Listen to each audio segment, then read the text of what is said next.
God. My children asked me that. And I told them very proudly that I have never taken any action that resulted in the death of another human being. There's one kind of half exception. And I think about this all the time.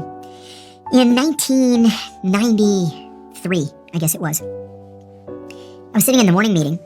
I told you earlier that every unit meets every day at 9 o'clock, and you just talk about what happened in the country that you cover overnight. I was in the morning meeting, and the secretary came in, and she said, John, General Powell is on the phone for you. Call him Powell. I said, General Powell? How does he know who I am? And she said, I don't know, but he asked for you by name. My boss is like, well, go answer the phone.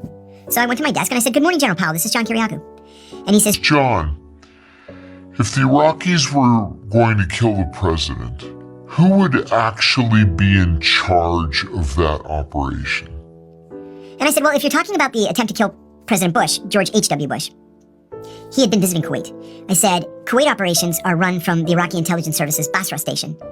But Basra station is headed by Sabr Abdulaziz Adori, the director of the Iraqi intelligence service. He says, where does he sit?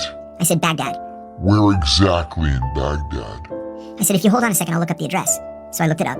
I gave him the address. He says, thank you. And he hangs up the phone. I go back in the meeting.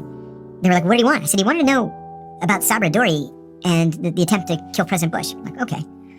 8 hours later, we fired 47 cruise missiles into Iraqi intelligence service headquarters. But by then it was the middle of the night in Baghdad. And we killed the janitor.